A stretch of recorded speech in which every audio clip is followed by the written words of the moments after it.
मैं फ्रेंड्स आपको बताना चाहता हूं किसको बोलते हैं हाईएस्ट वर्क एथिक्स। काम के बीच में कुछ ना आने पाए, इसको बोलते हैं हाईएस्ट वर्क एथिक्स। हमारे यहां तो समस्या क्या है, जुकाम हो जाता तो आज छुट्टी कर ले, आज तबीयत ठीक नहीं जी,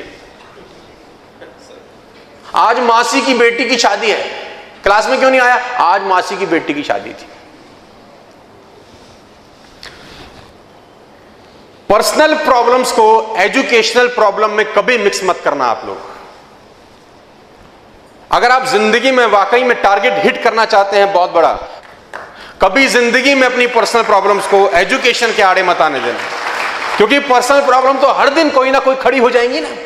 कभी ना कभी नलके में पानी नहीं आ रहा हो तो बाप बोलेगा प्लम्बर को बुला ला।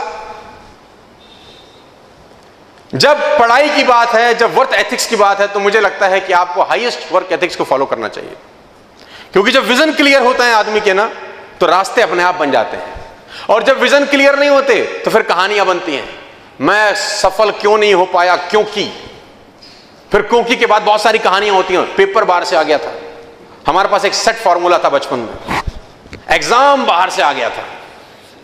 जो बच्चे अक्सर, आप लोग तो खैर नहीं करते होंगे, बढ़िया बच्चे हो, हमारे टाइम पे तो बच्चे बहुत नालायक होते थे। हम तो 33 वाले बच्चे हैं, 33 पास हो जाते तो बड़े खुश रहते थे। आजकल तो परसेंटेज का जमाना है। अभी करोड़ीमल में 100% कट ऑफ गया, दिल्ली में रहता हूं मैं, 100% कट ऑफ। मैं तो हैरान होता हूं कि बच्चे क्या लिखते हैं, 100%, बाप रे बाप। वो लड़की 99.9 लिख, तो मैंने उससे सोचा कि मैं उससे मिलूं तो वो क्या लिख के आई थी। करोड़ीमल कॉलेज की जो कट ऑफ निकली वो 100% निकली। 200 स्टूडेंट्स हैं, 100%, बाप रे बाप। अच्छा 200, आपको जान के और हैरानी होगी कि 200 में से 190 सीट्स में 100% वाले बच्चे आ गए, उन्होंने 3 सीट्स वैकेंट छोड़ दी, 99 वालों को एडमिशन ही नहीं दिया। तो किसी ने प्रिंसिपल से पूछा 99 वालों को भरते क्यों नहीं, बोला नालायकों को नहीं बिठाते इनके साथ। मैंने कहा बाप रे बाप, हद हो गई है। तो ये कहां जा रहा है सिस्टम। हमारे टाइम पे तो 33 आ गए तो बस खुश। तो मुझे क्रिकेट का शौक था, जब हम बल्लेबाजी करते थे तो जब 33 रन हमारे बन जाते थे तो हम बैट उठा लेते थे ऐसे। तो टीम बोलती थी 50 पे उठा, अरे मैंने बोला बहुत बड़ा नंबर है भाई हमारे लिए, हमें जिंदगी भर याद रहता है। अब देखिए तो कहानी कहां से कहां पहुंच गई है। तो मैं उसको बोलता हूं हाईएस्ट वर्क एथिक्स। कभी आपके लाइफ के अंदर बहुत सारे मोमेंट ऐसे आएंगे दोस्त, जब आपको डिसीजन लेना पड़ेगा कि इसको पिक करूं, या मैं आपको फॉर्मूला बता देता हूं पिक करने का। वहां कॉमन सेंस कभी कभी काम नहीं करती। मैं आपको सिंपल फॉर्मूला बताता हूं कि जब डिसीजन लेना हो तो डिसीजन किसके पक्ष में लें। सिंपल फॉर्मूला है मेरी लाइफ का, डिसीजन वो ले जो डिफिकल्ट लग रहा हो उस वक्त। जब भी दो चीजों में चुनाव करने का डिसीजन हो, हमेशा डिसीजन वो ले जो करना मुश्किल लग रहा हो। 95% लोग डिसीजन वो लेते हैं जो करना आसान लग रहा होता है। यहीं से डिफरेंस पैदा हो जाता है सारा का सारा।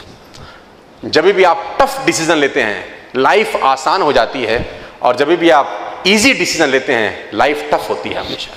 Little efforts every day. एक साथ कभी भी आप जब स्टडीज करते हैं तो लोग मुझसे पूछते हैं कि क्रैक कैसे करेंगे एग्जाम, यार हमको क्रैक करने का तरीका बताओ। तो मैं बोलता हूं बड़ा सिंपल फिलॉसफी है। देखो सक्सेसफुल होना बहुत मुश्किल काम नहीं है। मेरे को जो 15 साल में एक्सपीरियंस हुआ है all over India, all over country, all over the world travel करके, और जितने भी सक्सेसफुल लोगों से मैं मिलता हूँ, जितने भी सक्सेसफुल लोग मेरे दोस्त हैं, बड़ी बड़ी कंपनी की सीईओज मेरे दोस्त हैं आज की डेट में, और उनका लाइफ स्टडी करने का मुझको मौका मिलता है। वो मुझसे पूछते हैं, मैं उनसे पूछता हूँ, एक्सपीरियंस शेयर होते हैं।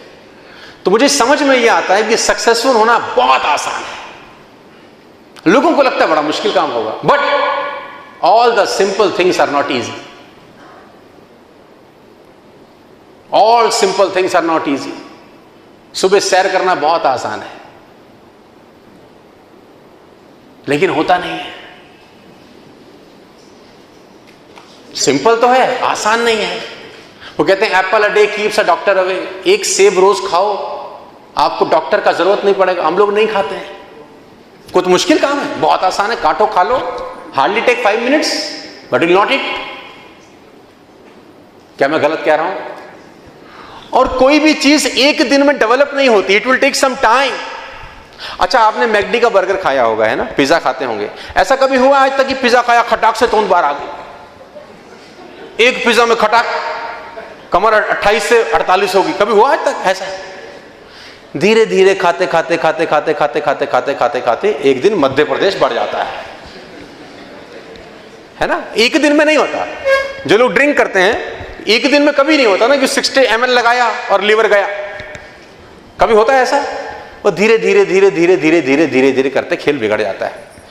तो जब धीरे धीरे खेल बिगड़ सकता है तो धीरे धीरे खेल बन भी सकता है। बनता ही धीरे धीरे है, लिटिल एफर्ट्स एवरी डे।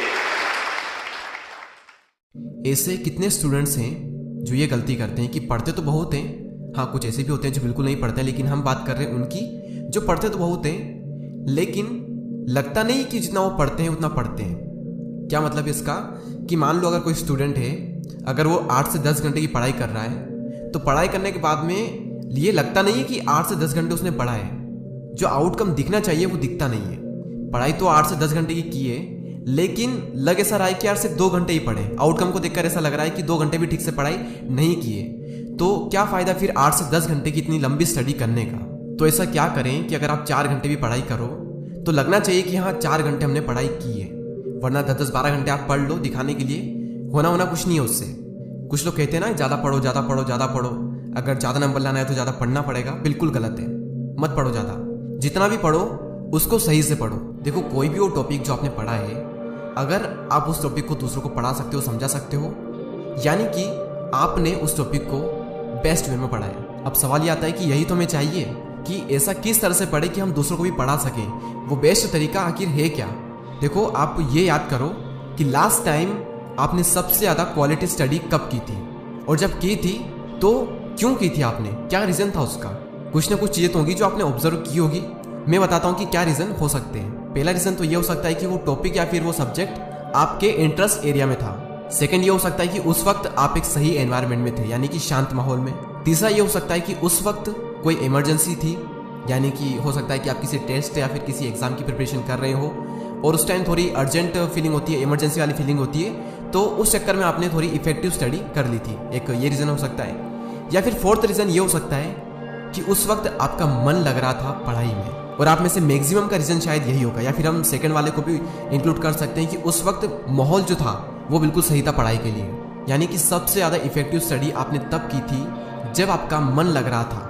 अब फिर से यहाँ पर एक सवाल आता है कि मन क्यों लग रहा था। आज हम थोड़ा डीप में चल रहे हैं तो थोड़ा ध्यान से इस वीडियो को देखना। अब सवाल यहाँ पर यह आता है कि मन क्यों लगता है, कैसे लगता है, कब लगता है, और हम अपने मन को कैसे लगाएं।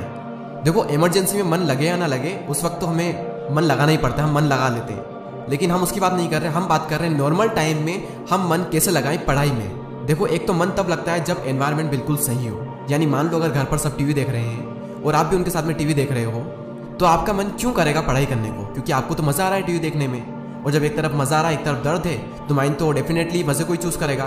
तो जिस वक्त आपको मज़ा आ रहा है किसी काम को करने में, तो उस वक्त तो आपको उस काम को छोड़ने का मन नहीं करेगा, और पढ़ाई करने का मन तो बिल्कुल भी नहीं करेगा। और वहीं दूसरी ओर अगर आपने घर में किसी को पढ़ता हुआ देख लिया तो कहीं ना कहीं आपके अंदर से ये फीलिंग आएगी कि यार मुझे भी पढ़ लेना चाहिए। तो मेरे अकॉर्डिंग एनवायरनमेंट का थोड़ा बहुत फ़र्क तो पड़ता है। दूसरा ये कि टाइम का भी फ़र्क पड़ता है कि आप कब पढ़ने बैठ रहे हो। दुनिया भर के फालतू के काम करके आ गए और जनाब फिर पढ़ने बैठ रहे हैं। आपको अपने अकॉर्डिंग ये पता होना चाहिए कि आपका माइंड किस टाइम पर सबसे ज़्यादा एक्टिव होता है, उसी टाइम पर आप सबसे ज़्यादा क्वालिटी स्टडी कर पाओगे। और ये बात आपके अलावा किसी को अच्छे से पता नहीं है कि आपका माइंड किस टाइम पर सबसे ज़्यादा एक्टिव होता है, सबसे ज़्यादा फ्रेश होता है, यानी उस वक्त आप कितना भी मुश्किल काम क्यों ना वो आप इजीली कर सकते हो। ये बात सिर्फ आप ही को पता है। तो वही टाइम आपको सेलेक्ट करना है और उसी टाइम पर आपको पढ़ने बैठना है। तो ये था दूसरा रीज़न टाइम का। और तीसरा जिनका कभी कभी मन लगता है, क्योंकि कुछ तो ऐसे होंगे ना जिनका कभी मन ही नहीं लगता है, इसलिए हम बात कर रहे हैं उनकी जिनका कभी कभी मन लगता है। वो इसीलिए लगता है क्योंकि उनको उनके फ्यूचर की चिंता है। देखो वैसे तो चिंता चिता समान होती है, लेकिन अपने भविष्य के लिए की गई थोड़ी सी चिंता आपको आने वाली कई सारी चिंताओं से बचा सकती है। और जिनका कभी कभार मन लगता है वो उन्हीं का लगता है जो अपनी लाइफ से संतुष्ट नहीं है। वो नहीं रहना चाहते जैसे वो अभी हैं, उन्हें उनके हालातों से नफरत है। वो ये नहीं चाहते कि उन्हें बाद में पछताना पड़े या फिर ये कहना पड़े कि काश यार उस टाइम पर ऐसा कर लेता, काश वैसा कर लेता। वो नहीं चाहते कि इस काश की जरूरत उन्हें भविष्य में पड़े। ये जो वर्ड्स होते हैं ना, काश में ऐसा कर लेता, काश वैसा कर लेता, ये वर्ड्स होते हैं लूजर के। जो विनर्स होते हैं, जो चैंपियंस होते हैं, वो पहले ही सारे काम कर लेते हैं, वो पहले ही कर लेते हैं ताकि रिजल्ट चाहे कुछ भी हो उन्हें बाद में ये ना कहना पड़े कि काश मैं ऐसा कर लेता, काश वैसा कर लेता। क्यों? क्योंकि सब कुछ ऑलरेडी कर लिया है, भले रिजल्ट कुछ भी हो, लेकिन हम ये नहीं कह सकते काश ऐसा कर दिया वैसा कर दिया, क्योंकि सब कुछ हमने ऑलरेडी कर लिया है। उसके बाद में रिजल्ट चाहे कुछ भी हो, ये ना कहना पड़े कि काश मैं ऐसा कर लेता। अंदर ही अंदर ये रिग्रेट नहीं होना चाहिए बाद में कि यार मजा नहीं आ रहा लाइफ में, कुछ ना कुछ मिसिंग है, काश पहले थोड़ी मेहनत कर लेता तो आज कुछ और ही होता। और इसी चीज को जो लोग पहले से समझ लेते हैं उन्हीं का मन लगता है। बस यही सीक्रेट है और कोई सीक्रेट नहीं है। तो मैं आपको सिंपली बता देता हूँ कि इस वीडियो में हमने क्या बात की है। सबसे पहले हमने बात की थी कि ज्यादा पढ़ना जरूरी नहीं है, जितना भी पढ़ रहे हो वो सही से पढ़ो, यानी क्वालिटी स्टडी करो। फिर सवाल ये आता है कि क्वालिटी स्टडी कैसे करें। देखो, क्वालिटी स्टडी तब होती है जब आपका मन लग रहा होता है पढ़ाई में, ठीक है। अब सवाल ये आता है कि मन कैसे लगता है और हमें कैसे लगाना है। देखो, मन लगता है पहला तब जब एनवायरनमेंट सही हो, दूसरा जब टाइम सही हो, यानी आपका माइंड बिल्कुल एक्टिव हो। ये आपको पता है कि आपका माइंड सबसे ज्यादा एक्टिव कब होता है, वो रात में भी हो सकता है, दिन में भी हो सकता है। और तीसरा ये कि उन्हीं का मन लगता है जिनको अपने फ्यूचर की चिंता हो, या फिर ये कहें कि वो जो पहले से ही अपने फ्यूचर को इमेजिन कर लेते हैं।